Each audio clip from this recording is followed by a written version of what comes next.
Welcome back to espresso. और अब एक खबर ऐसी है जिसपे हम बार बार बात करते रहते हैं, करनी ज़रूरी भी है क्योंकि कोविड का फैलाव बहुत ज़्यादा है और उस पर हम आप तक अपडेट्स न सिर्फ कोविड के हवाले से पहुंचाते हैं कि इस वक्त क्या सूरत हाल है, बल्कि उसके साथ साथ कुछ वैक्सीनेशन की सूरत हाल भी आप तक पहुँचाते रहते हैं। 3 करोड़ से ज़ायद लोग वैक्सीनेट हो चुके हैं पाकिस्तान में, मजीद हो रहे हैं और गवर्नमेंट का हदफ है कि इसको मजीद तेज़ी से बढ़ाया जाए, आगे 7 करोड़ तक लेके जाया जाए कम अज़ कम 2021 के अंदर। और 68 अफराद जाँ बाक हुए। सिंध में स्कूल 19 अगस्त तक बंद रहेंगे, कारोबार 8 बजे तक खोल दिए गए हैं, लॉकडाउन खत्म हुआ है। लेकिन पंजाब के कुछ शहरों में सूरत हाल काफी चैलेंजिंग है। इस वक्त डॉक्टर नौशीन हामिद साहब हमारे साथ मौजूद हैं, उनसे रीसेंट सिचुएशन जान लेते हैं। बिल्कुल डॉक्टर साहब, बहुत शुक्रिया आपने अर्ली इन द मॉर्निंग हमें ज्वाइन किया। हम बात कर रहे थे कोविड की सिचुएशन के हवाले से। अभी सिंध गवर्नमेंट की जानिब से लॉकडाउन में नरमी का ऐलान तो किया गया है ऑब्वियसली, लेकिन पंजाब के कुछ शहरों की भी बात करें, वहाँ सिचुएशन अभी है जहाँ पे केसेस रिपोर्ट हो रहे हैं। तो गवर्नमेंट की अब क्या स्ट्रैटेजी है? स्मार्ट लॉकडाउन की तरफ दोबारा जाया जाएगा और क्या सिचुएशन होने वाली है अभी? जी देखें, जिस तरह से हमारे पास डेली सुबह एनसीओसी में डाटा आता है पूरे मुल्क से और उसके अंदर एग्जैक्टली आइडेंटिफाई हो जाता है कि कौन से शहर हैं या कौन से एरियाज हैं जहां पर पॉजिटिविटी रेशियो ज़्यादा है, तो उसकी रोशनी में फैसले किए जाते हैं। और ये चूंकि इवॉल्विंग सिचुएशन है, इसलिए डे टू डे फैसले जो हैं वो उसी बेसिस पे, डाटा की बेसिस पे किए जाते हैं। तो जिन शहरों में अभी पॉजिटिविटी रेशियो ज़्यादा है, जैसे पंजाब के 3-4 शहर हैं जहाँ पे बहुत ज़्यादा है, सिंध के 2 शहर हैं, इसी तरह केपी के 2 शहर हैं, तो वहाँ पर ज़्यादा स्ट्रिक्ट पाबंदियाँ होंगी, वहाँ पे ज़्यादा ये लॉकडाउन्स की तरफ ज़्यादा जाया जाएगा। और जिन शहरों में कम पॉजिटिविटी रेशियो, वहाँ उसी हिसाब से पाबंदियों में थोड़ी नरमी रहेगी। तो ये अकॉर्डिंग टू द डाटा और जो हॉटस्पॉट्स आइडेंटिफाई होते हैं उनके ऊपर ज्यादा सख्तियां की जाती हैं। तो डॉक्टर साहब, इसका मतलब है कंप्लीट लॉकडाउन तो वफाक की पहले भी पॉलिसी नहीं रही, एनसीओसी भी नहीं इसको रिकमेंड कर रहा था जैसे सिंध ने किया, तो आप कंप्लीट लॉकडाउन तो किसी शहर में करने का इरादा नहीं रखते, नंबर 1। और नंबर 2 ये कि सिंध गवर्नमेंट ये कह रही है कि हमने तकरीबन 30% से उस सर्ज को कंट्रोल करके 20% पे ले आए। इसका मतलब ये है कि we have actually got some good results from the lockdown initiative. तो आप समझती हैं कि इसके ऊपर वफाक को और पंजाब को जाना पड़ेगा इस रिजल्ट्स के बाद, या आप समझती है कि नहीं, ये हौसला अफजा रिजल्ट्स नहीं है? कैसे देख रही हैं? नहीं जी, देखिए, कंप्लीट लॉकडाउन जो है ना, वो इस तरह की लॉन्ग टर्म पेंडेमिक्स के लिए बिल्कुल भी सूटेबल नहीं होता है, प्रैक्टिकल भी नहीं होता है, क्योंकि ये आप जब कभी भी कंप्लीट लॉकडाउन को लिफ्ट करोगे तो आपको दोबारा सर्ज नजर आएगा। इसलिए आपको वो मेजर्स करने हैं जो कि लॉन्ग टर्म रिजल्ट्स हैं। तो इसलिए इसमें, और जिस तरह से आपने देखा है कि पूरी दुनिया में कंप्लीट लॉकडाउन के खिलाफ इवन डेवलप्ड नेशंस में भी लोग प्रोटेस्ट कर रहे हैं और मतलब कि गॉन और पेशेंट जो है वो इफेक्ट हो रही है।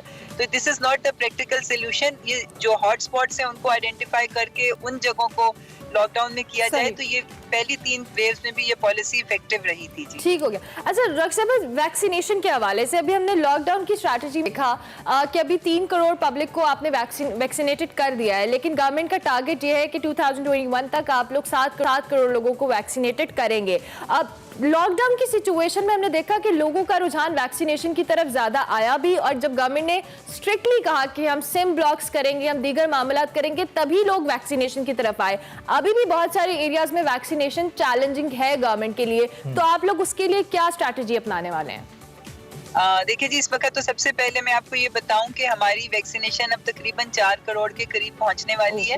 और इसमें सबसे पॉजिटिव बात ये है कि लोगों का रुझान अब इसकी तरफ डेफिनेटली बेहतर हुआ है कि जिस तरह से पहला 1 करोड़ जो था उसको अचीव करने में हमें 113 दिन लगे थे, मगर अब जो है ये जो तीसरा करोड़ था वो हमें 16 दिन में कंप्लीट हुआ है, और ये चौथा करोड़ मैं समझती हूँ इससे भी कम दिनों में अचीव हो जाएगा। और ये स्पीड देखते हुए, क्योंकि 11 लाख से ज्यादा डेली वैक्सीनेशन अब हो रही हैं, तो उसके गवर्नमेंट ने अपना टारगेट खुद से जो है वो बढ़ा दिया, और अब हमारा टारगेट ये है कि हम दिसंबर तक 8 करोड़ लोगों को वैक्सीनेट करेंगे।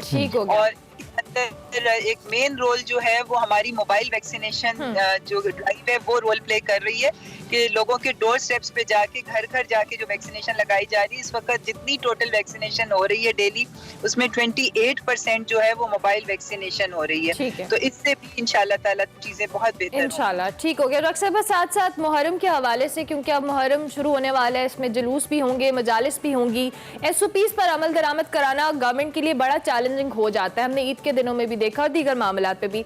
तो इस सारी सिचुएशन में क्या होगा, किस तरह से आप लोग इम्प्लीमेंट करवाएंगे SOPs को?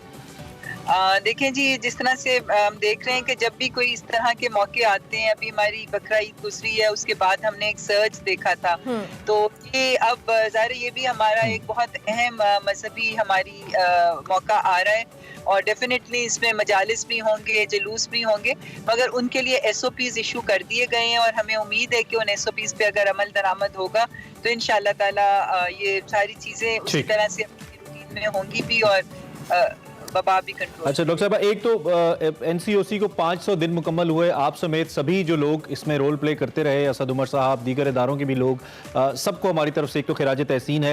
यकीनी तौर पे बहुत चैलेंजिंग था, जब मुश्किल वक्त गुजर जाता है तो लगता है कि वो मुश्किल नहीं था, लेकिन हमें मालूम है कि कितना मुश्किल था और पाकिस्तान जैसे गरीब मुल्क के लिए कितना चैलेंजिंग था। तो अल्हम्दुलिल्लाह हमने अब तक बेहतर ही परफॉर्म किया है, इसमें कोई दो राय नहीं। और आपके वैक्सीनेशन सेंटर्स भी, हमें खुद जाती तौर पर जाने का इत्तेफाक हुआ लाहौर के अंदर, तो अच्छा इंतजाम है, उसकी तारीफ होनी चाहिए, नंबर वन। और नंबर 2 ये है कि जो 500 दिन अब मुकम्मल हुए हैं, इसके बाद क्या मजीद NCOC की जो स्ट्रैटेजी है वो तब्दील होगी या उसी स्ट्रैटेजी के साथ चलेगा? What you want to say about these 500 days, कितने चैलेंजिंग थे, इस पे भी अपना कमेंट प्लीज दीजिए। बिल्कुल ये बड़े चैलेंजिंग थे, और इसके अंदर एक लर्निंग प्रोसेस था जो कंटिन्यूसली चलता रहा। हम हर दिन जो है वो अपनी जो फैसले किए जाते थे और उसके फिर जो रिजल्ट्स आते थे उनसे हम लोग सीखते थे और कोशिश करते थे कि वो पुरानी फैसलों की रोशनी में जो नए फैसले हों उनमें बेहतरी हो। तो ये एक लर्निंग प्रोसेस भी था हमारे लिए, क्योंकि पहली दफा ये चीज मुल्क में आई थी और उसको इतने बड़े स्केल पे निमटना, सारे सूबों को लेके चलना। मगर इसका लर्निंग प्रोसेस में हमने ये सीखा कि जाहिर है एक ऐसा प्लेटफॉर्म जिसने सारे सूबों को भी ऑन बोर्ड रखा, AJKGB जो हमारे रीजन्स हैं उनको भी ऑन बोर्ड रखा, और मिलजुल के जो फैसले किए हैं और एक जॉइंट स्ट्रेटजीज जो बनती थी उसने बहुत एक इफेक्टिव रोल प्ले किया था। ठीक हो गया। अच्छा डॉक्टर साहब, इसके साथ साथ स्कूल्स के हवाले से मैं ज़रूर जानना चाहूँगी, स्कूल्स को लेके वफाक की क्या स्ट्रैटेजी होने वाली है, क्योंकि बड़ा कन्फ्यूजन का हम शिकार रहे हैं पिछले कुछ अरसे में। अब स्कूल्स वाले मामले को किस तरह से लेके जाएगी गवर्नमेंट? देखें जी, स्कूल्स के लिए गवर्नमेंट ने बिल्कुल पॉलिसीज बनाई हैं, क्योंकि जिस तरह मैंने आपसे पहले भी कहा कि ये एक लॉन्ग टर्म चीज़ है, और आप इतने लंबे साल 2 साल के लिए जो है ना आप स्कूल्स बंद कर सकते हैं, ना आप मईशत को रोक सकते हैं। तो हम न्यू नॉर्मल जो एक हम जिसको आप कहते हैं कि हमें उस जिंदगी के साथ अपने लाइफस्टाइल्स को मॉडिफाई करना होगा। तो स्कूल्स के लिए स्टेप्स लिए गए हैं। तमाम टीचर्स जो हैं वो उस वक्त तक स्कूल में एंटर नहीं हो सकेंगे जब तक उनकी वैक्सीनेशन नहीं हुई होगी, और बच्चों को भी जो बुलाया जा रहा है वो SOPs के तहत और सोशल डिस्टेंसिंग करवाई जा रही है। तो इंशाल्लाह अल्लाह करे कि खुले रहें और ये तालीम मजीद हर्ज ना हो। आखिरी सवाल मेरा डॉक्टर साहिबा, 18 महीने के बाद तकरीबन सऊदी अरब ने वीज़ाज़ ओपन किए हैं उम्रा ज़ायरीन के लिए, इसमें पाकिस्तान भी शामिल है जिन ममालिक के लिए ओपन किए गए हैं उनको तकरीबन 13 ममालिक के ज़ायरीन ऐसे हैं पाकिस्तान समेत जिनको क्वारंटीन करना होगा। तो एक बड़ा मसला रहा था चाइनीज़ वैक्सीन को लेकर, सऊदी अरब अलाउ नहीं कर रहा था वीज़ाज़ को या एंट्री को, तो उस मसले को हल कर लिया गया है, क्या फोकस है उसके ऊपर?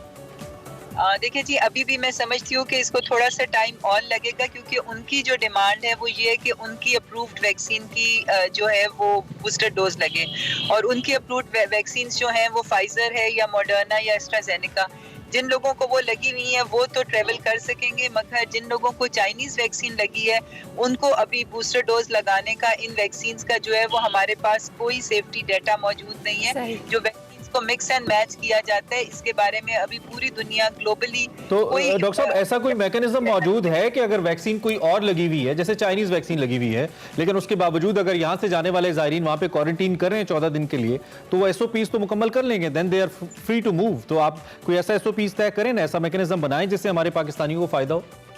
देखिए, मैं समझती हूँ कि फॉरेन ऑफिस और मिनिस्ट्री ऑफ रिलीजियस अफेयर्स जो है वो इसके ऊपर बहुत ज्यादा मेहनत भी कर रही है, काम भी कर रही है। हम जल्द अज जल्द जो है कोई ऐसी स्ट्रेटेजी बनवाएं या ये जो चाइनीज वैक्सीन हैं जो उनकी एक्सेप्टेंस का कोई मैकेनिज्म हो, क्योंकि ग्लोबली एक्सेप्टेड है, WHO की रिकग्नाइज से कुछ तो वो एक्सेप्ट होनी चाहिए।